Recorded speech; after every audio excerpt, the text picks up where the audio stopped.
Hello and welcome back to the Prime Sports Network podcast. I'm your host, Braden Dowers, for the third edition of the Cardinals Podcast, Redbirds discussion, whatever you'd like to call it. And in this episode, we're going to be going over the Cardinals opening series versus the Pirates and their second series versus the Royals. Wasn't really a series since there was only one game, and the second game got postponed today. And then we're going to be talking about the upcoming Brewers series and basically where the Cardinals stand after 1 week of play. So without further ado, let's get right into opening day, where festivities were insane. They were great. I was able to get to go to opening day. It was cold as hell.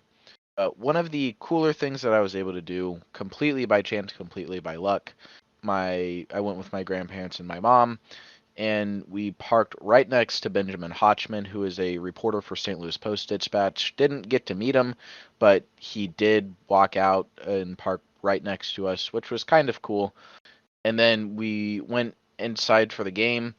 Had pretty good seats up in the 300s. There was a lady right in front of us, about two more rows down, that was actually able to get a foul ball, which was pretty cool. But we were actually able to watch batting practice because gates opened at noon when the game started at 3. There really weren't, like, the lines weren't that bad, especially from the last time that I remember the Cardinals had opening day. So we got to watch batting practice. Pujols and O'Neill were two of the guys that stood out the most in batting practice. And then festivities started, and we got to see the Clydesdale. Clydesdale were great, as always. There were also, they presented the 4 World Series trophies, had all the Hall of Famers come out. I believe it was one of, if not Mark McGwire's first time coming back to Busch Stadium for opening date. That was really cool to see him come. All the other guys, Ted Simmons, Ozzie Smith, Willie McGee, Bob Suter, bunch of names that Cardinals fans will know. They were all there. Mike Shannon was able to come down. Really cool to see all of them. And then the touch on top of all of that, Yachty, Waino, and Pujols all got a little video that was shown on the big screen, and they were able to come out with all of the people. They didn't ride around on the trucks. They came out of the dugout, and Yachty and Waino had to go get warmed up so that they could play, which was kind of funny. And it didn't affect either of them at all. They were able to do just fine in the game, which we'll get into in a bit. So overall festivities were great. Yachty, Waino, and Pujols got their little tribute, and then they went out and competed. Waino started the game off, went 1-2-3 in the first inning, looked sharp as always. Got into a little bit of trouble in a couple innings, allowed some base runners, but nonetheless, it's Waino. He got through 6 innings, didn't allow a single run, and he just handed it over to the Cardinals bullpen, who went 3 innings and only allowed one hit. I believe Nick Whitgren allowed one, and then Genesis Cabrera and Ryan Helsley didn't even allow any base runners, and it was a pretty good day by the Cardinals bullpen. On offense, Goldie was the biggest standout for me for the fact that he had 4 walks. His first 4 plate appearances, he walked, and then his 5th plate appearance, he hit a single, scored a couple runs, was probably the most impressive throughout the day. Cardinals overall had 7 walks in this game. And then in the first inning, Tyler O'Neill had a single. Later on, he hit a home run. Tommy Edman hit a home run that had to be reviewed. It was a rocket shot. And then Nolan Arenado also went deep in the 8th inning. And overall, Cardinals won 9-0. Pujols in his opener back got a massive ovation. In his second and third at bat, he did reach base on 2 errors in a row. And while they weren't base hits, obviously, and they definitely should have been counted as errors, Pujols kind of forced the errors out of them, which was something that was cool to see. Overall, really good opening day game. Cardinals won 9-0. Again, it was cold as hell. Moving on to the second game, Cardinals struggled a little bit more in this one. They gave up their first runs of the season. Miles Mikolas looked okay for a bit, and then he kind of fell apart. He went 3 2/3 innings and gave up 2 runs. Cardinals were down for a little bit, But then Cody Whitley and Ryan Helsley came in. They locked it down pretty well. Helsley especially has looked really good throughout spring and has looked really good throughout his first 3 or so innings of work this year.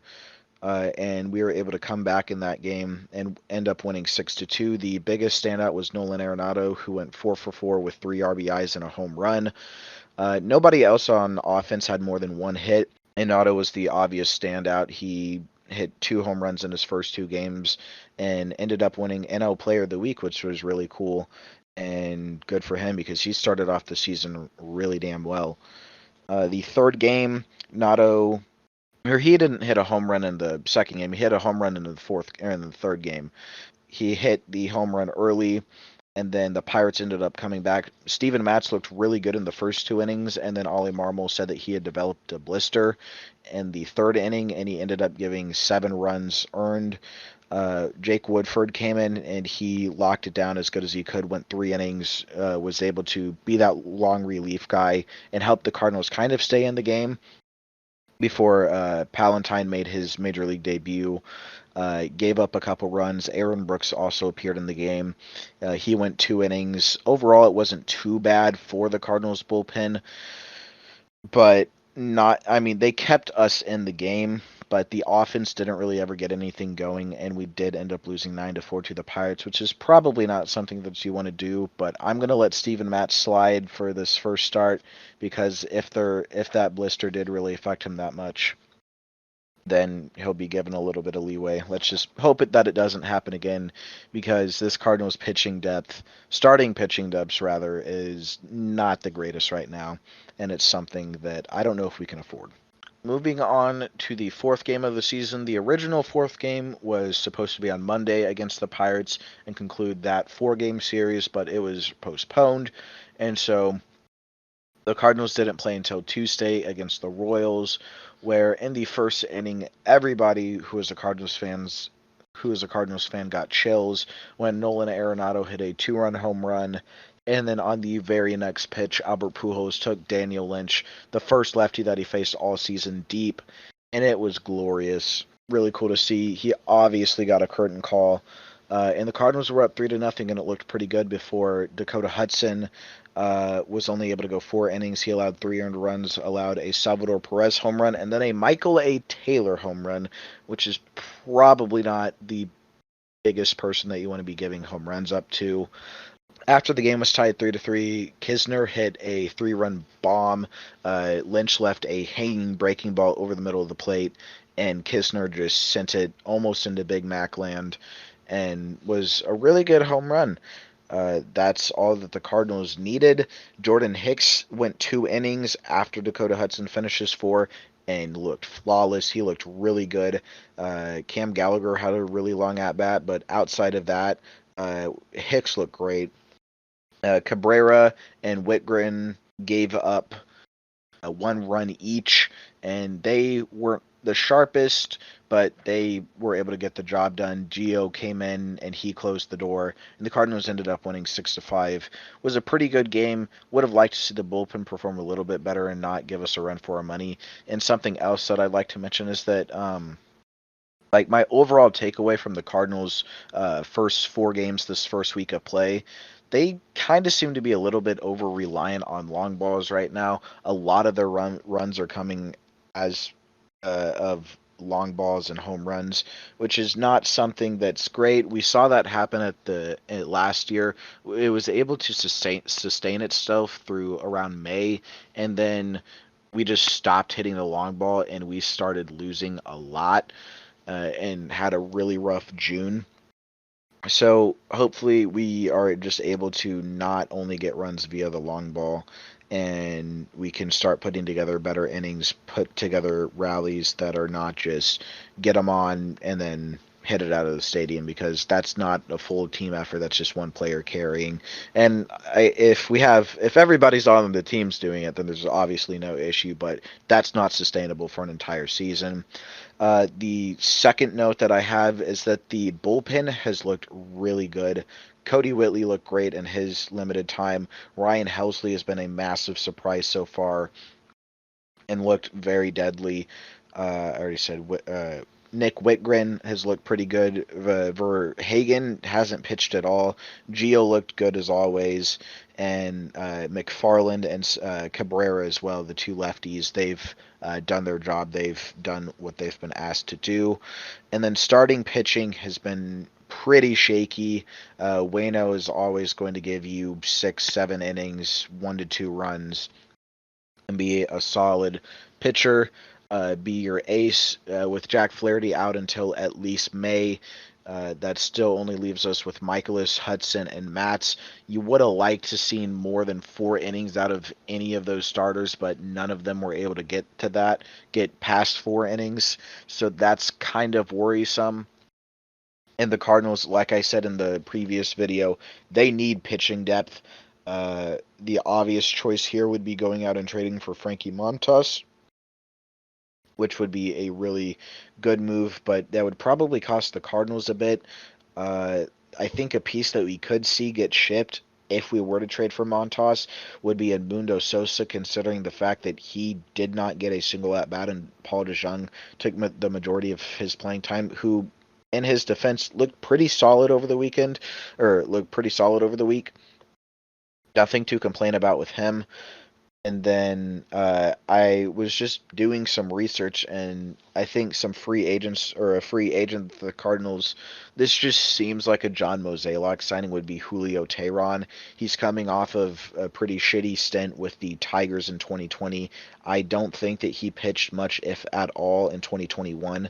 But he's a name that I could see Mozeliak going out saying, hey, come on, come play a couple games for us, and Teheran ending up giving us J.A. Happ, John Lester type numbers. John Gant, he went over and played. He's right now in Japan. If for some reason he wants to come back, maybe we could end up getting him. I don't know. I doubt it. I don't really want Gant, but he was a name that I saw that was interesting. Again, he is in Japan playing baseball right now, though. So overall, got to be pretty happy with how the Cardinals have started off. They are first in the division. Again, it's only 4 games. The Brewers have looked like shit. The Cubs have looked pretty meh. The Reds look like shit. The division should just be, it's going to end up being a race between the Cardinals and the Brewers. I could possibly see the Cubs being in there as well. Uh, I anybody that's watching this, just I want you to smile right now and just be happy that you're not a Pittsburgh Pirates fan, because they are an absolute joke, and it was very nice to see the Cardinals beat them at least 2 out of 3 games in this to open the series, especially since they didn't have O'Neal Cruz. And Brian Hayes got hurt in the first game. I think he came back in the second and third game. But just be happy that you're not Pirates fans, because I believe Mitch Keller started for them. JD Brubaker, he was their opening day starter. I can't even remember who their supposed ace, quote unquote, is. So yeah, just everybody who's listening to this, just be happy that you're not a Pirates fan for a brief second. Now, with all of that being said, the Cardinals have a pretty big week of baseball coming up, headlined obviously by the Brewers series that will begin today at 4 p.m.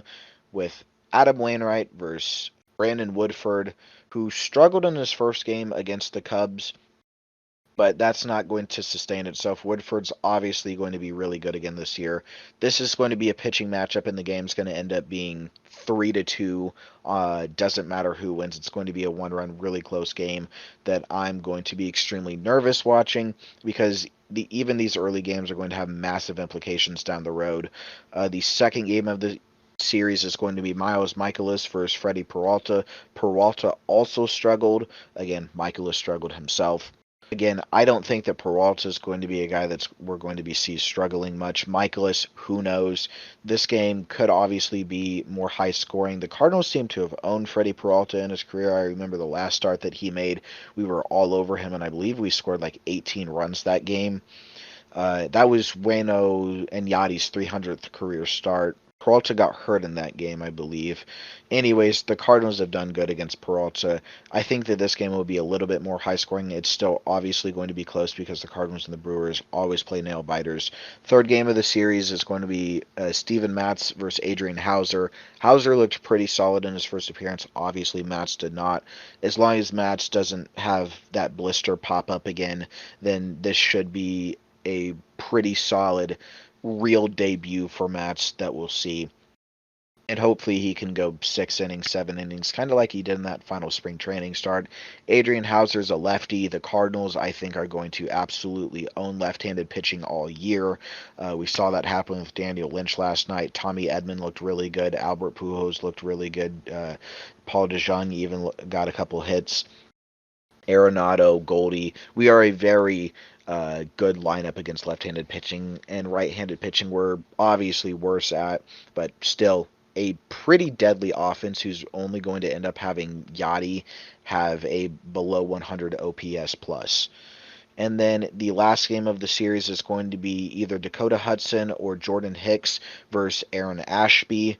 I'm assuming this is going to kind of be like what they did 2 nights ago against the Royals, where Hudson will go 4 or 5 innings, and then Jordan Hicks will give them a solid 2 innings. I like what Marmol's doing with that pair. That seems like it's going to work out, and I really like where they're going with that. Aaron Ashby, he's the Brewers' fifth starter. He's kind of not really too much to say about him. This series should be pretty good. It'll end up being probably a 2-2 split, and the Cardinals will be about 5-3 going into their next series. But if the Cardinals can win three or even sweep the Brewers, that would be massive. The Brewers haven't looked good this year so far. They lost to the Orioles, and then they played close with them again. And then even last night, they didn't look the greatest against them. The Cardinals, on the other hand, looked deadly in their first 2 games. Kind of fell off the turn-up truck on that Sunday, and then their game against the Royals, they looked pretty solid. So if you're a Cardinals fan going into this next week of baseball, looking forward for the remainder of the season, throw spring training away. Look at what's been happening over the first 4 games of the year. You got to be pretty happy with it. So, but the overall consensus is that we still do need more starting pitching, and by the trade deadline, I'm going to sound like a broken record saying that over and over again, that we need more starting pitching, because until John Mozeliak gets it, we are going to need starting pitching, or bare minimum until Jack Flaherty comes back and this rotation can finalize itself. Now let's go over the Cardinals minor league system, starting off in Memphis, where the Memphis Redbirds has started their season a little bit earlier than the Cardinals actually. They had Junior Fernandez. He started opening day, and the Redbirds won 2-1 against Gwinnett. Obviously didn't have that much offense, but Junior Fernandez didn't allow a single run, looked pretty solid in his innings of work. Matthew Liberatore started the second game, did not look the greatest, had a pretty bad outing. His second start was a little bit better. I'll get into that later. And then Jonathan Oviedo, his first start was the third game. His didn't go to plan as well, but the Redbirds ended up bouncing back. They went 4-3, and then last night they had a game that was absolutely massive. It was 13-13 in the 10th inning, and Juan Yepes had an overall 6 RBIs, getting us into Liberatore's second start. This is the only other thing that I wanted to mention on the pitching side. His second start, we won 9-2, and he only allowed one of those runs. His ERA is 6.75, but again, that second start is going to be a better representation of what Liberatore can be. Maybe he could be a guy to fill in for that pitching depth that the Cardinals are so desperately going to need.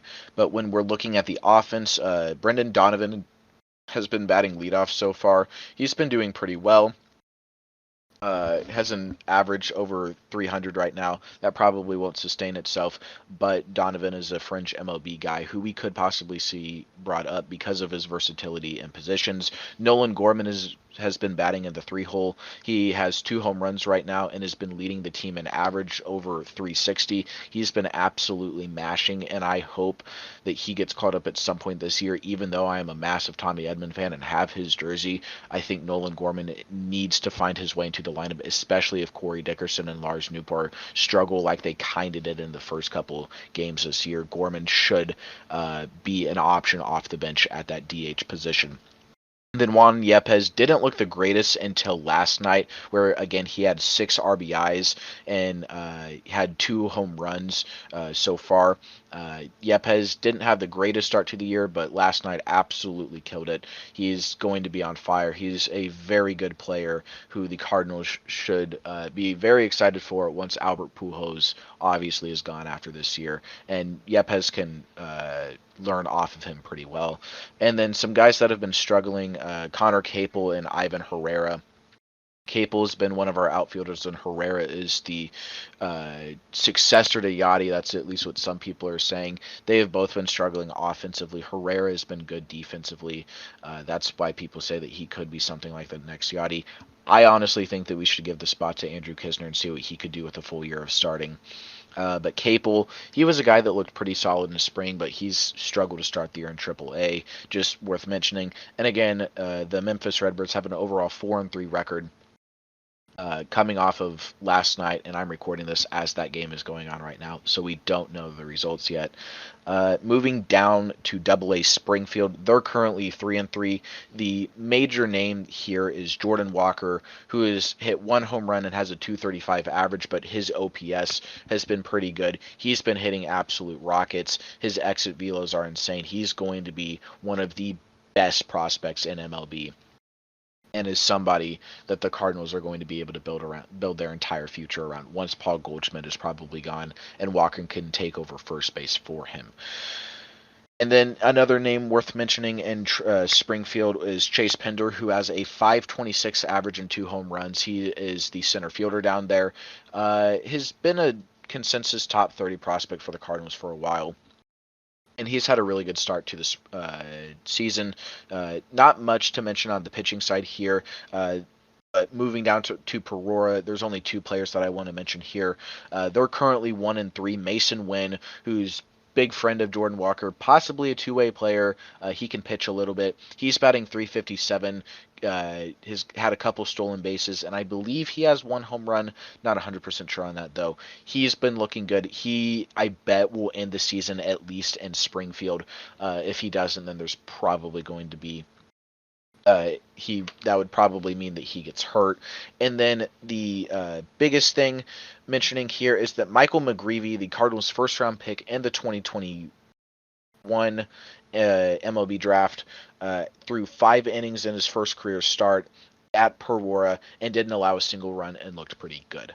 So overall, I would say the biggest standout so far this spring, or this minor league season, has been Nolan Gorman, and Junior Fernandez had a really good opening start as well. Chase Pinder is a name that's kind of a little surprising, and I think it's really nice to see Michael McGreevy doing as well as he has. So with all of that being said, hopefully you enjoyed this recap of opening day in the Cardinals' first 2 series, quote-unquote. That will wrap it up for me today. Make sure to follow me on Twitter at Braden Dowers or Show Me Baseball. Make sure to follow Prime Sports Network on Twitter at Prime S Network 1. Of course, make sure to like, comment, subscribe. You know the drill on YouTube. And thank you so much for watching.